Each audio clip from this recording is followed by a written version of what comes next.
আমাদের মন্দিরে পুজো হবে, তাই চাঁদার জন্য এসেছি। কিন্তু তোমাদের দেখে তো মনে হচ্ছে না যে তোমরা কোনো মন্দির থেকে এসেছো। মন্দিরে চাঁদা নিতে আসবো কে ঘন্টা বাজিয়ে? দাও চাঁদা। এ কি 50 টাকা দিচ্ছেন কেন? অন্তত 500 দিন।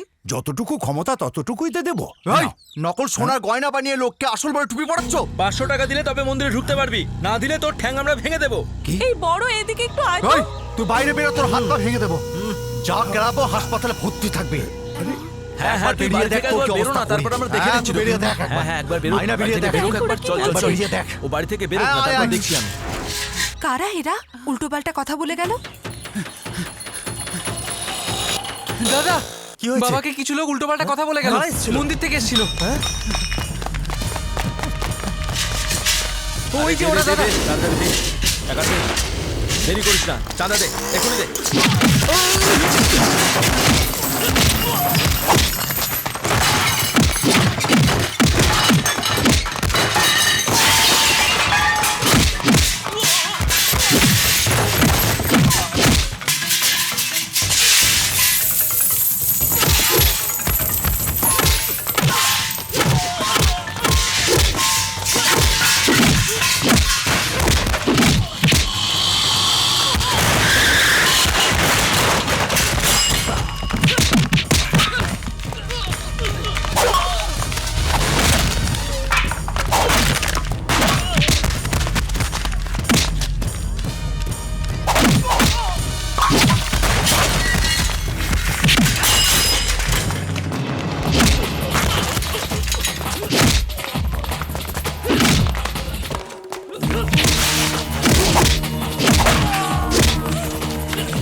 চাঁদা নেওয়ার নাম করে গুন্ডামি করা।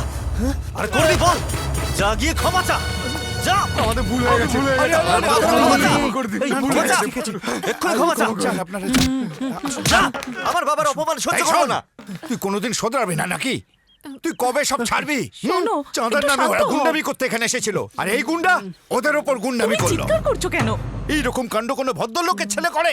গন্ডগোল থেকে দূরে থাকার বদলে ওদের মারপিট করে এখানে নিয়ে এলো। একটু সব বোঝার সময় চেষ্টা করো, আমাদের বদনাম শান্ত করে হও। ছাড়ছে। কিছু লোক এসে ওনার সাথে অভদ্রতা করছিল, আরো মেরেছে বলে বাবা এরকম বলছে। কিন্তু কখনো নিজেকে শোধরালো না, চুপ করে দেখো, দাঁড়িয়ে তুমি আছে। এরকম করে ওকে জানি না বলো না, কোথা থেকে শান্ত দুর্ভাগ্য হও, আমাদের চুপ কপালে করো। জুটলো।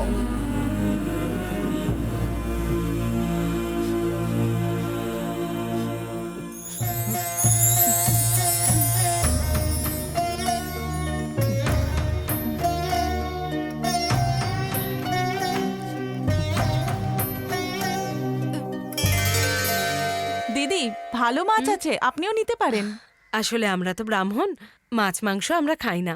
ওহো, একটা কথা বলছি, ভুল বুঝবেন না।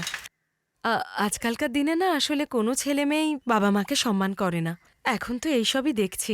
দেখুন ওর বাবা ওকে কত কিছু বলল, কিন্তু ও কোনো কথা বলেনি। আপনার ছেলে হীরের টুকরো, ওকে আগলে রাখবেন, কিচ্ছু বলবেন না। আপনি দাদাকে বলবেন সবার সামনে ওকে যেন না বকে। আমার যা মনে হলো আমি তাই বললাম। আরে আমি বলেই যাচ্ছি, তুমি শুনছো কিনা এই বেশি বলো। কথা বলো না, মাথা ঠান্ডা করে দেবো, বুঝলে? হ্যাঁ, আমার চারটে ভাই আছে, ওরা কিন্তু তোমায় ছেড়ে দেবে না। তখন কি হবে বুঝেছো? কেন সকালবেলা ঠিক করে দাঁত মাজনি নাকি? কেন? কেন? সেই জন্যই তো মাথা গরম করার মতো কথা বলছো। হায় হায় হায়, আমার চারটে ভাই আছে, কি করতে?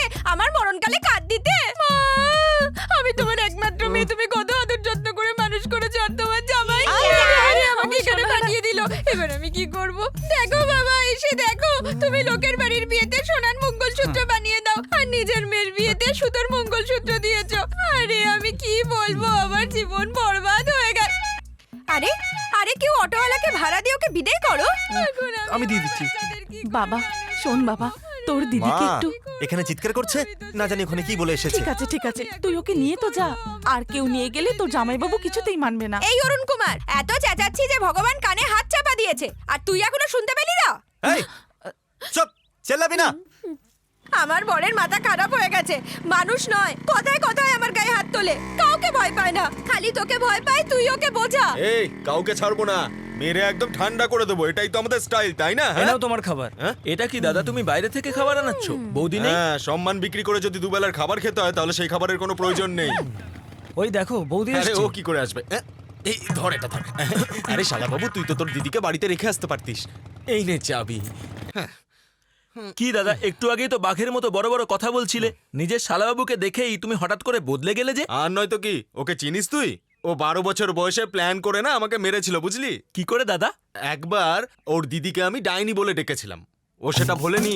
ও কাকার ছেলে সুন্দরকে মারার নাম করে নাটক করে ওকে না মেরে আমাকে পাথরটা ছুঁড়ে মেরেছিল। এই দেখ, এখানে এখনো দাগ আছে। তোরা যদি ওর সামনে একবার ভুল কথা বলিস না, তাহলে কাউকে ছাড়বে না ও। ভীষণ বুদ্ধিমান ও, দেখিস একদিন এই শহরে না বিশাল নাম করবে।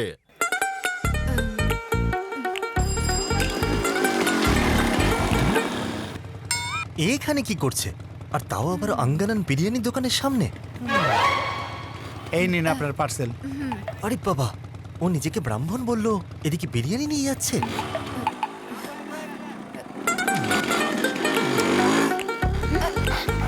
আরে যা যা, পালা এখান থেকে, যা বলছি।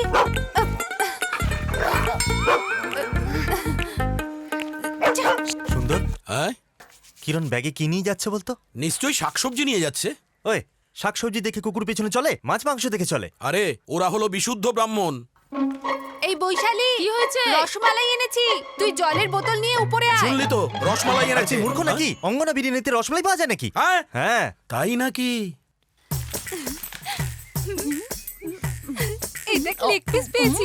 অগরবার রুই খাইছিল, এবার আমি খাবো। চেঁচাস না, একবার যদি মা দেখে ফেলে না তাহলে ঠ্যাং ভেঙে দেবে। তুই চুপচাপ খা। একটা একটা করে চিকেনের লেগ পিস খেয়েই যাচ্ছে। আমার কথা তো বিশ্বাস হয়নি। হায় ভগবান। দেখুন, এটা আমাদের বাড়ি, আপনি উপরে এসেছেন কেন? এই! আমি চিৎকার হ্যাঁ করব। চাচা, তোমার মাও আসবে, উনিও এসে চিকেন বিরিয়ানি দেখবেন। আরে বাবারে, লেগ পিস কি করে খাচ্ছ তুমি? এই চিকেন বিরিয়ানিকে রসমালাই বলে? আরে ভাই, তুমি মানুষকে তন্দুর বানাতে পারো, দুধের ঘোলকে বিয়ার বানাতে পারো, তাহলে বিরিয়ানি রসমালাই হতে পারে না? তোকেই বলছি। চল হাট। এই চিকেন বিরিয়ানি কবে থেকে চলছে? যখন আমি 12 পড়তাম তখন আমার এক বন্ধু চিকেনকে পনির বলে খাইয়ে দিয়েছিল, তখন বেশ ভালোই লেগেছিল, তাই কন্টিনিউ করছি। কথায় কথায় তুমি ফ্ল্যাশব্যাকে যাও কেন? একটা দিনে 2 প্যাকেট, একটা প্যাকেট 40 টাকার, তাহলে এক মাসে 2400 হলো।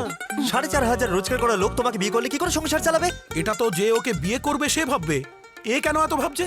আমি তো আর রোজ রোজ খাই না, সপ্তাহে একবার, মাসে 4 বার। 4 প্যাকেটের দাম 320 টাকা। বউয়ের উপর 320 টাকা খরচ করলে এমন কিছু হবে না। মাসের টাকাটা আমার হাতে দাও, আমি সংসার চালিয়ে দেখাচ্ছি। হ্যাঁ, ও ভাবছে। শুধু তাই নয়, শনিবার যাতে না খেতে হয় তাই উপোস থাকি। শনিবারে উপোস করো আর রবিবারে পেট ভরে ভরে খাও, এতে তো শরীর। কি হচ্ছে কি এসব? এমন ভাবে কথা বলছিস যেন তোরা দুজন স্বামী স্ত্রী। এই খাবার সময় তোমরা এখানে এত কথা সেটাই বলছো তো। কেন? যাও এখান ভালো থেকে। হয়েছে যে হাতি উঠে পড়েছে।